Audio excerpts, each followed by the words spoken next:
বিশেষ করে একটা রাজনৈতিক দল যাদেরকে আমরা দায়িত্বশীল মনে করি, এনসিপি, তাদের কয়েকজন সদস্যের কয়েকটা স্টেটাস আমি একটু পড়তে চাই। সেটা এক ধরনের ইন্ডিকেশন দেয়, এবং এনসিপি যেহেতু এটাকে ডিসওন করেনি, তাই তাদের এই স্ট্যাটাসগুলো আলোচনার দাবি রাখে। তার আগে দুটো ইস্যু নিয়ে একটু কথা বলবো। গতকাল সর্বশেষ উদীচীর কেন্দ্রীয় কার্যালয়ে আগুন দেওয়া হয়েছে। এর আগের দিন ডেইলি স্টার, প্রথম আলো এবং ছায়ানটে আগুনের পরও এই আগুনটা দেয়া হলো।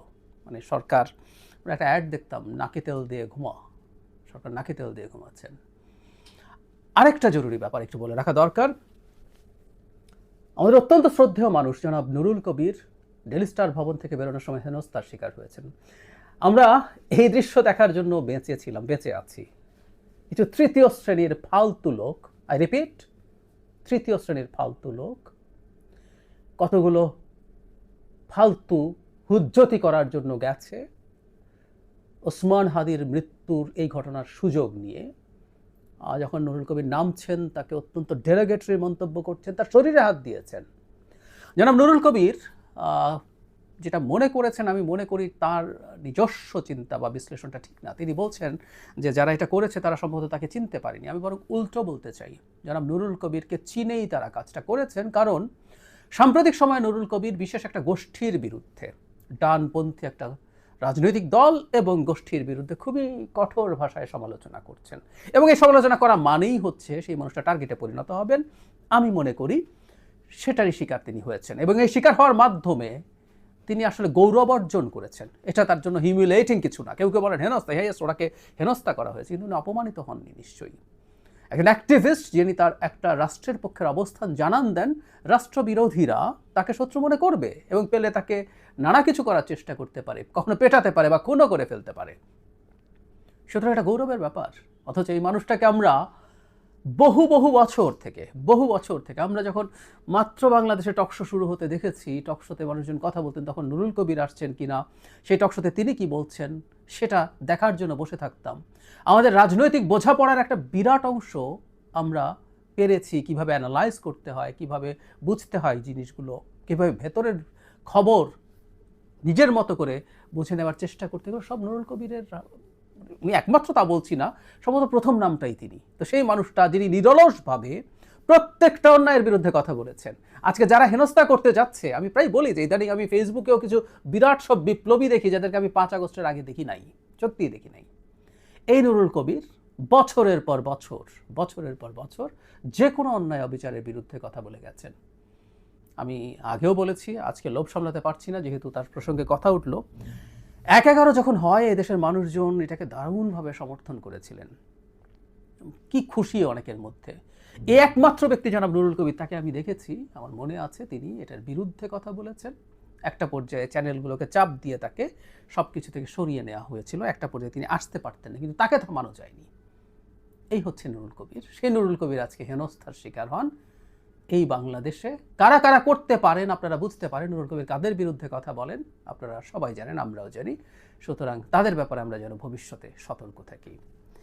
এবার যে ইস্যুতে কথা বলতে চাচ্ছিলাম সেটা হলো ওসমান হাদির জানাজাকে ঘিরে কিছু হতে পারে কিনা। দেখুন, এটা একটা মর্মান্তিক ব্যাপার। হাদি মারা গেছেন, তার ব্যাপারে আমরা শোক শুরু করতে বা শোক নিয়ে শোক প্রকাশ করব, শোক জ্ঞাপন করব, এটা হতেই দুটো পত্রিকা অফিসে এবং একটা সাংস্কৃতিক কেন্দ্রে হামলা হয়ে গেল। ফলে আলোচনা সেদিকে চলে গেল।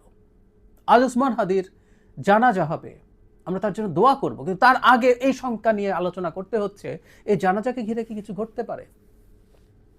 শোনা যাচ্ছে এই জমায়েতটা বড় করে, এই জমায়েতের মধ্য দিয়ে সোকল্ড বিপ্লবী সরকার, এরকম কিছু ধারণা অন্তত দেওয়ার চেষ্টা করা হতে পারে, যদি সেটা ঘোষণাও না করে দেওয়া হয়।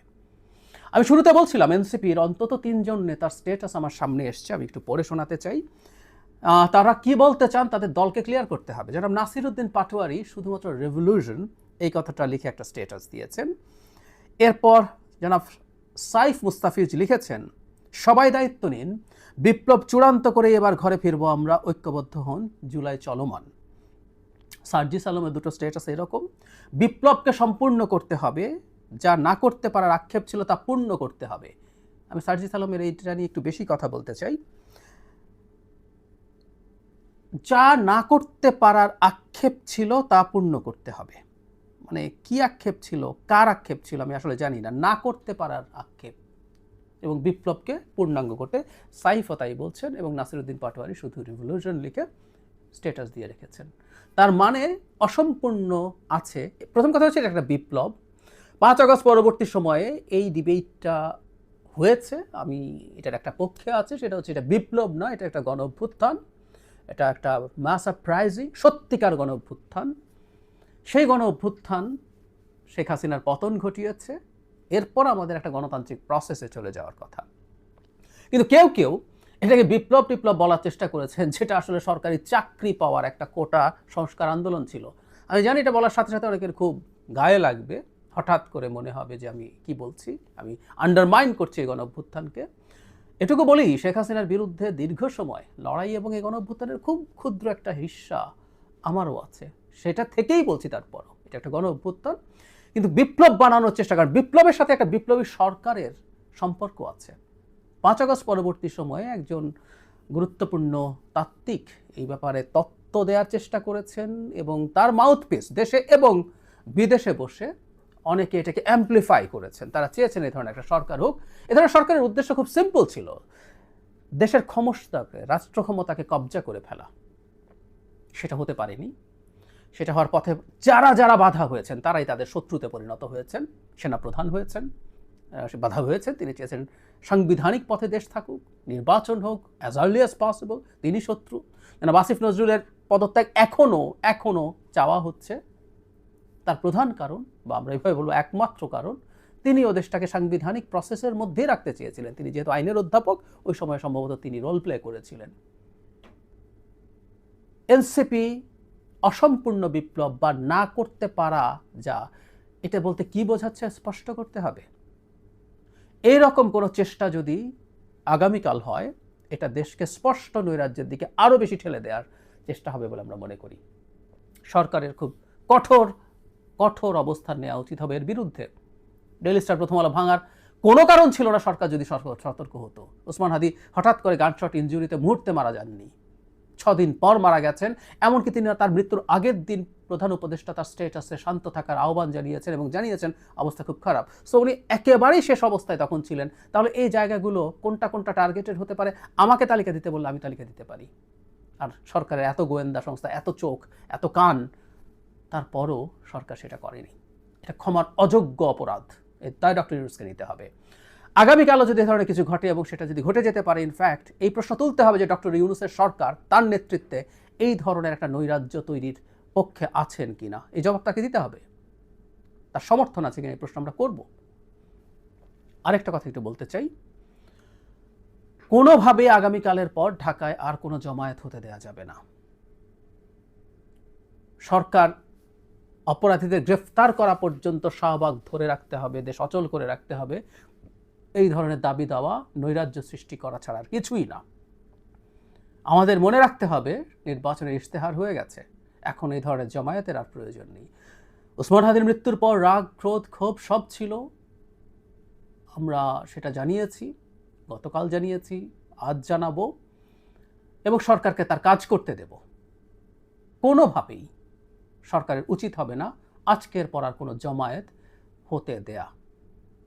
এটার জন্য প্রয়োজনীয় ব্যবস্থা নিতে হবে। এবং আমরা যারা মনে করছি না বুঝে সব জমায়েতে যাচ্ছি, তাদের মনে রাখতে হবে এই জমায়েতগুলোকে কেন্দ্র করেই আসলে কোনো একটা বাজে কিছু ঘটানোর চেষ্টা হচ্ছে। ডেইলি স্টার প্রথম আলোতে হামলা কিভাবে হলো?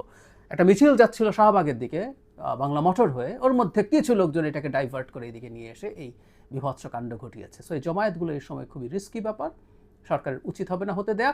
আর আমরা যারা এর মধ্যে আছি, এর মধ্যে থাকি, যারা সম্ভব আমরা যেন সতর্ক থাকি যে এই ধরনের জমায়েত থেকে যাতে এমন কিছু না ঘটে যেটা রাষ্ট্রের স্থিতিশীলতাকে নষ্ট করে। আর আমি আবারও বলছি, এনসিপির সর্বোচ্চ নেতারা, আমি তাদেরকে ধন্যবাদ জানাই। ওসমান হাদির মৃত্যুর পর যখন এই হাঙ্গামা চলছিল ডেইলি স্টার প্রথম আলোতে, তারা তাদের জায়গা থেকে মোটামুটি চেষ্টা করেছেন জনগণকে শান্ত করার জন্য। কিন্তু তাদেরই নেতারা যখন এই ধরনের বক্তব্য দেয়, মন্তব্য করে, সেই ব্যাপারে তাদের ক্ল্যারিফিকেশন জরুরি, বা তাদেরকে দিয়ে, যদি তারা এটাকে ওন না করেন, তাহলে যারা দিয়েছেন তাদেরকে দিয়ে দুঃখ প্রকাশ করানো জরুরি।